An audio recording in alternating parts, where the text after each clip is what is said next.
The views expressed on the Nova Society are those of the panelists and guests and do not necessarily reflect the views or opinions of the Phoenix Research Institute or any institution which any panel member is associated. Welcome back to the Nova Society, the space where dialogue deepens understanding and civic responsibility comes to life. I'm Dr. Mark Bound, joined by our regular panel, Dr. Scott Gershwer and Dr. Brooklyn Ann Weldon. Together, we'll unpack the stories that matter most, exploring the headlines, the history, and the big ideas shaping today's conversations. Let's dive in and hear what the panel has for us today. I would actually like to talk about, unless you prefer not to, what is happening with the USS Abraham Lincoln that's been out there for 250 days and they don't have enough food and the toilets are not working. They have not put into port. They can't put into Middle East ports because there aren't any. Our bases are all gone. And even though there's now a ship coming to relieve it, Trump was saying, well, they haven't really been out long enough. And this is apparently far beyond what the normal amount of time at sea would be for today's Navy. And people have lost 30, 40 pounds because there's not enough food. They've had people trying to jump overboard because their mental health is so bad. Family members have been up in arms, calling their senators and making such a big stink. And it finally got out to the news that finally, once it began to look bad for Trump, he apparently took action and is bringing out another ship to place these sailors. Yeah. But they have not been off that ship for something like 250 days. And the normal rotation is like 30 days, 90 days, something like this. I mean, usually they like 6 months, 6 months. And these guys are working like 18-hour days while they're on there. And they're burnt, and they're completely burned out, and their food is terrible, and they haven't been able to restore. So they're in a really look. I think there were three things that kind of hit the news last week that all say the same thing. Trump doesn't give a shit about you. Trump doesn't give a shit about anybody but himself. And the three of them are the Afghan thing that we talked about in an earlier podcast, where he's sending our Afghan allies back to Afghanistan, or at least revoking the program that got them here, right? The second one is, as you were talking about, like the Lincoln, where he's callously, I think, really nastily says they haven't been out there long enough, right? Which is, really something that a dictator would say who doesn't care about people. And then the third one is the airplane thing. Right? What do they call it? The cater gate, whatever it is, where they snuck him off the airplane. And that's not the part that is the problem, that they snuck him off the plane. They should keep him safe. That's their job, the Secret Service. But the idea that he would let the other plane fly and not ground it and say, okay, everybody off this plane because this plane has been targeted. Go enjoy Turkey for a week, or go find yourself a commercial flight home that's not going to be targeted. Something along those lines. Once he's gone, once he's out of their airspace and he's not threatened anymore, he didn't do that. He just said basically to his members of his cabinet, including Scott Bessent and Marco Rubio, I don't care about you enough. If you get shot out of the sky, that's fine with me. He's saying it to the military personnel that were on that airplane, and he's saying it to the reporters who were on that airplane, that I don't give a shit about you. Die, because I'm the only person who's important here. And all three of those things basically say the same thing.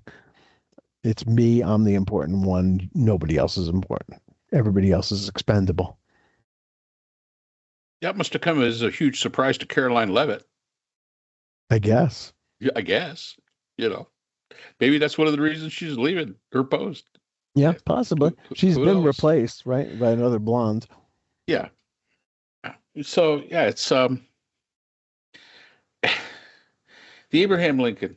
The fact is once again, it's a matter of having a plan. if you're going to have a ship deployed for this amount of time, you've got to have a plan. My father served in Korean War. He was on the USS Missouri, a battleship, and they were at sea for quite a long time, but they also had ports of call, going there and then coming back, because it was important to resupply. And there's a lot of little maintenance things that have to be done on a timely basis. Now let's remember, when the Abraham Lincoln gets back into port, you're not going to be able to use it probably for 3 or 4 years, because it's going to have so much work that needs to be done. So there's one of those aircraft carriers that is basically not going to be usable in the foreseeable future. Once again, depleting our ability to project power and project security around the world. The aircraft carrier that's going, I believe, is coming out of the Pacific, and it's going to take at least 3-4 weeks just to get there. And then, of course, it's going to take the Lincoln time to get back. Also remember that when that carrier coming out of the Pacific is sent over to the Gulf, that opens up the Pacific to being, exposed to possible aggression. This really does create so many different scenarios, and not a single one of them is good.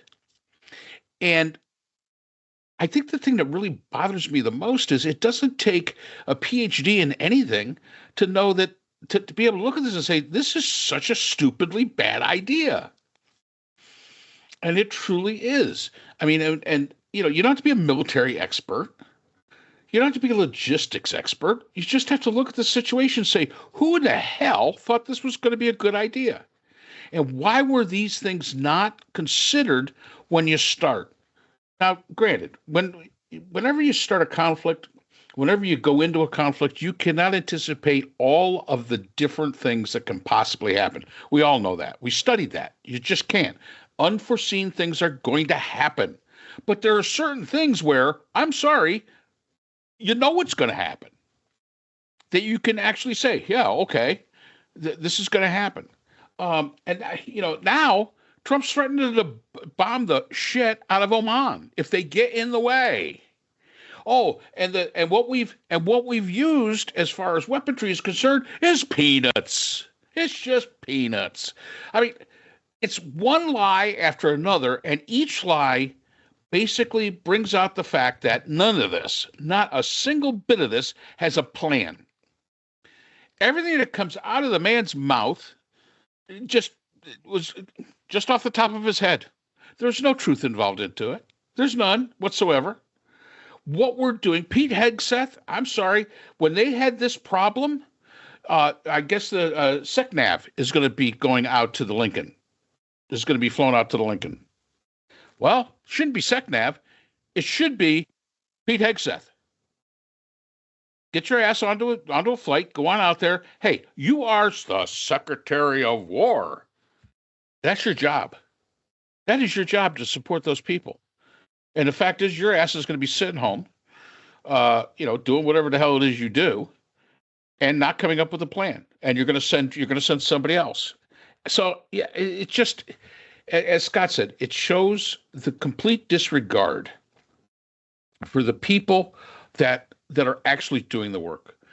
Those people that were flying Air Force One, those pilots that are flying Air Force One, those even the absolute lowlives in the cabinet that were on that flight, the journalists, even the Fox journalists and the Newsmax journalists and the OAN journalists, they all have families, and not one bit of consideration was given. You are the decoy. You're expendable. That's basically what was said, and they're saying that to those sailors of the Abraham Lincoln. They're saying that to basically the nations in the Asian theater, when they're not going to be protected by that aircraft carrier that should be there. They're saying it to the people of Oman when they say, well, you get in our way, we're going to bomb the shit out of you. When did this become us? And if this is us, I would rather not be. So in one way, this kind of reminds me of Stalingrad. Who cares?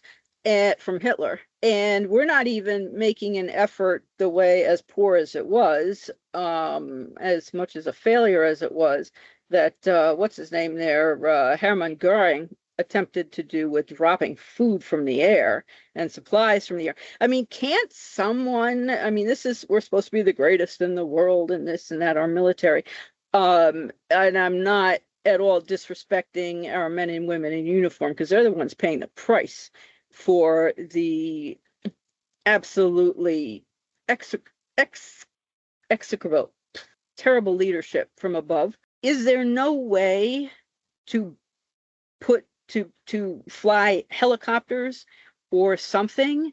I mean, they were dropping food into Vietnam with helicopters to soldiers who were out in, infantry out in the middle of the jungle.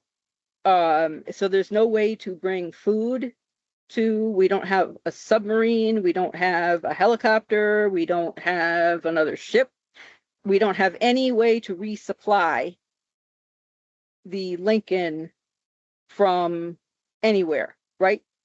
Apparently, no way to bring in mechanics to fix anything. Brooke, it's a great question. I don't have the answer. I don't know the answer.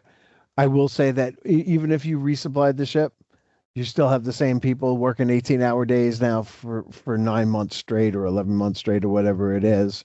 And we can't replace them with other I guess you can from another ship. I guess it's certainly possible to fly troops over there, sailors over there to take over for this one. I mean, by the way, this is not the first one. This was the second one, right? The Ford was there first. Right. And that was at the time the longest deployment. And they had to pull back because they were getting hit by missiles and drones. Right. And the lack of transparency there is another factor in what Mark said earlier, is just an utter disregard for the life and safety of the troops or the sailors that are involved. Fire. Right. Yeah, and Brooke, you got to remember, this is a ship of 5,000.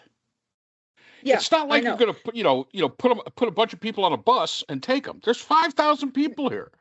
No, I mean, that's a huge undertaking.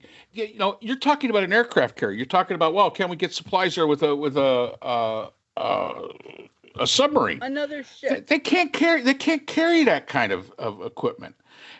They can't do it. Of ships and helicopters and something. I mean, if someone actually cared about that, there is no way that the mighty U.S. Navy I suppose we could do anything. I think you're right about that.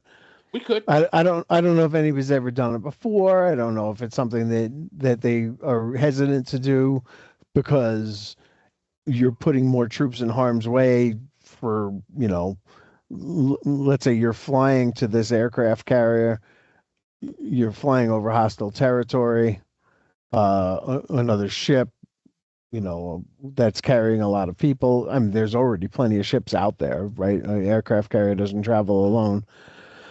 So I honestly, I really don't know, but I just think it's, like as Mark said, it's poor planning, number one. It is not taking into account what they really needed to take into account when they started this war for no good reason at all, and completely screwed that up. And who knows how many billions of dollars of equipment has been destroyed on these bases all around the Gulf.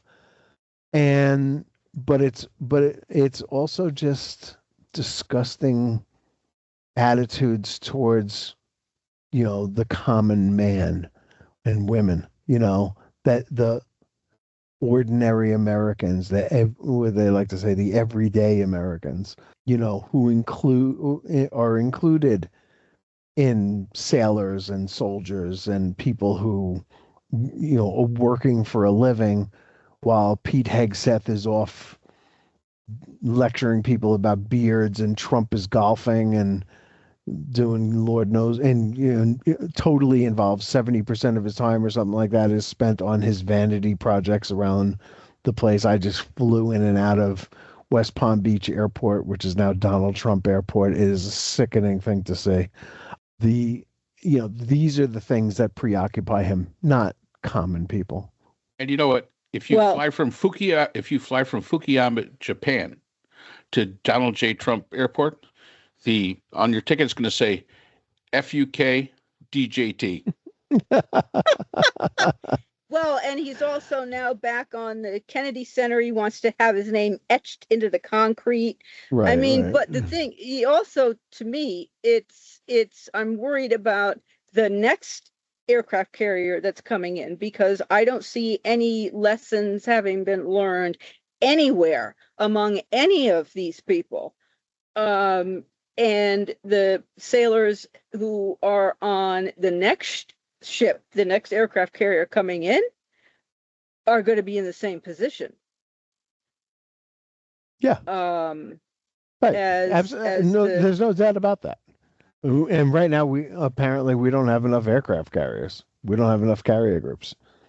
I saw Admiral Mullen saying we need 15 and we have 11 or something like that. And, some of them it takes years, as Mark said before, to refit them and do the work that needs to be done on them. They're just not available. I think they're out of the 11, I think 7 are maybe available, and they're deployed all over the place.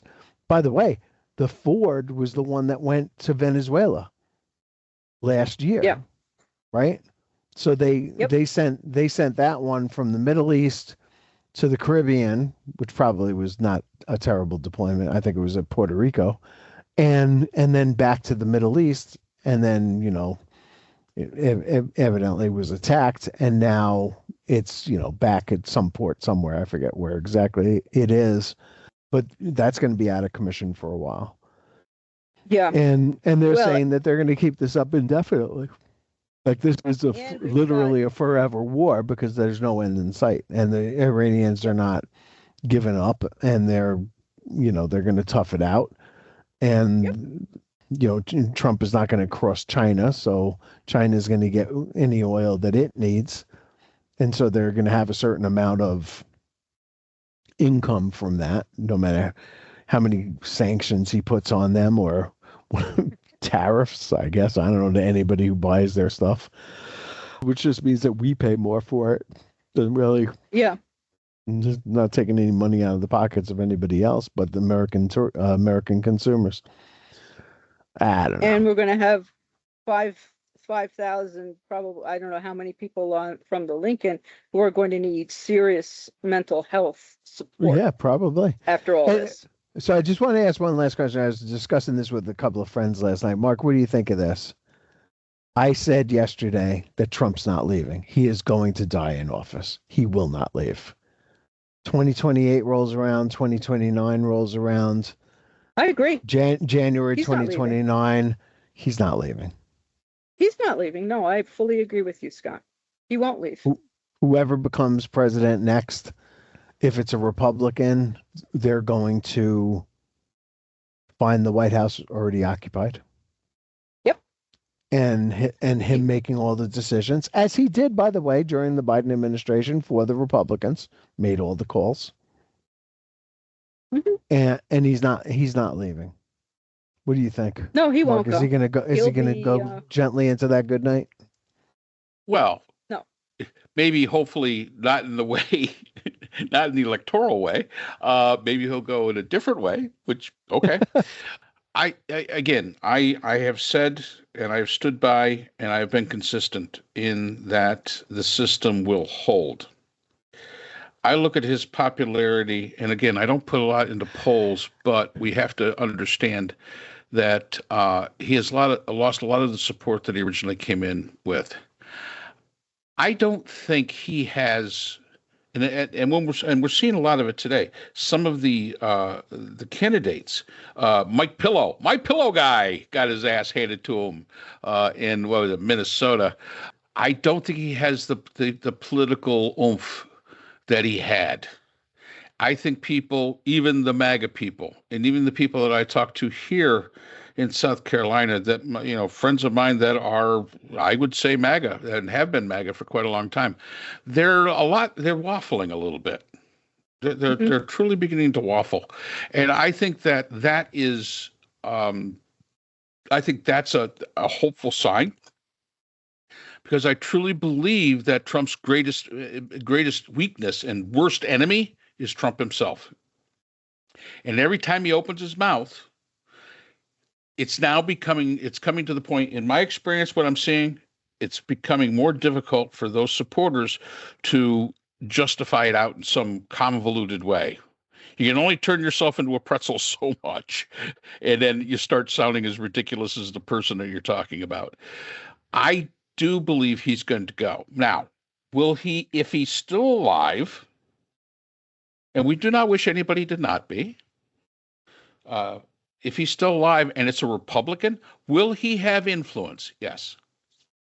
I believe that he will. If he's still alive and it's a Democrat in the president's office, I don't think he will have as much influence. The question's going to be, and it's not going to be like the 4 years where Biden was in office, where he had quite a bit of influence during those because the party was so afraid. But I think that he has created himself such a repertoire, I guess is what I would call it, of unbelievable and undefensible statements and acts that even the people in in the Congress are going to start saying, you know what? Okay, I'm going to lose the MAGA base, but I might gain the independents back. I might gain those moderates back. And I think eventually, and we've always said it, politics is all about mathematics. And the candidates that are going to survive are the candidates that can do the mathematics. And I think the mathematics of Trump is going away. Hopefully, we won't have to find out. Well, I agree with you, Mark, except that Trump doesn't care about. Well, that doesn't mean we have to. He is living in. He has magical thinking. I mean, he probably doesn't know that he's becoming more unpopular because nobody's telling him that. No, he believes he's still. The polls are all wrong. That exactly. It's like if you listen to Mike Lindell. He lost because the primary was rigged. Yeah, exactly. It's a primary where only Republicans can vote. So the Republicans rigged your own. I mean, come on. Exactly. I mean, they're all like that. Look at the thing in California where it was rigged against a Republican who got about 30% of the vote or 29% of the vote, and there were the same percentage of registered Republicans in Los Angeles. Right. So, and that's the percentage of votes the Republican got. And what I'm saying is that that number, even after the end of World War II, and I'm not making the comparison, even after the end of World War II, there were still Nazis in Germany. They were still there. Even after Trump, United States. And in the United States, and there's going to be MAGA. Mm-hmm. Now the question is do we relegate MAGA back to where it was, which was, in the closet somewhere, and, the people that we talked about and kind of chuckled about because they were so batshit crazy, are we going to relegate them back to there? And I think that's what's got to happen. And if somebody's going to say, well, that's cancel culture. You're stifling my free speech. No, you can say whatever you want. Doesn't mean anybody has to listen to your bullshit. And that's really the way I look at it. I think that it truly is a matter of will he leave, Scott? I guess it all depends on how you describe leave. If he's sitting his fat ass in the Oval Office and refuses to get out, and a new president comes in and says, "Okay, just wall the damn thing up and let that be his tomb," I'm okay with that. We could build a new Oval Office someplace. I don't care. Right. Wall his ass up. President Rubio or Vance, whoever it is, will just say, I don't need the White House. Yep. I can be president from somewhere else. Let Trump stay in the White House, or Trump says I'd rather be in Mar-a-Lago anyway. So Yep. you take the White House and I'll go down there, but I'm running the country. Well, okay. And if they let him, they let him. But No. let's see. But They're going to do the calculations on whether or not they have to let him or not. And I think that's where it's going to be. But there will All be right. there will be a 2028 election. I believe so. But they may invalidate the results, and if they don't like the 2026 election, Johnson can refuse to seat Democrats. Johnson won't be there after falsify. 2028. After 2026, Johnson won't be there. Yeah, but if he is still there at the beginning of 2027. No, but he's still speaker. He can refuse to seat anybody he doesn't like. Okay. In the beginning of 2027. Right. And then when the new Congress comes in, he can refuse to seat anybody he doesn't like because he can refuse to do whatever he wants. So the fact is now you have a plurality. The plurality is Democrats. Boom, done. I don't know. I am alarmed. And that's all the time we have for today's episode. The Nova Society is a production of Nova Society Media, a division of the Phoenix Research Institute. We want to thank our production partners, Buzzsprout, who hosts the Nova Society, Audacity, our editing team, Apple Podcasts, the largest source of podcast and music online, Spotify, the most popular platform for the Nova Society, and iHeartRadio, your destination for all things music and podcasting.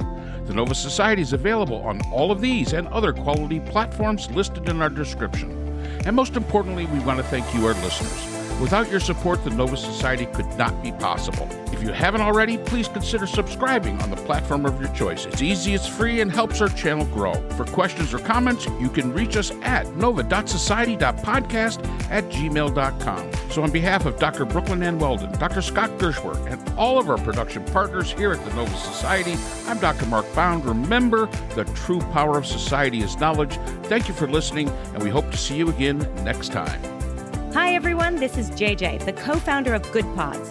If you haven't heard of it yet, Good Pods is like Goodreads or Instagram, but for podcasts. It's new, it's social, it's different, and it's growing really fast. There are more than 2 million podcasts, and we know that it is impossible to figure out what to listen to. On Good Pods, you follow your friends and podcasters to see what they like.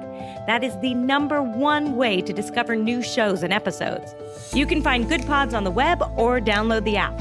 Happy listening!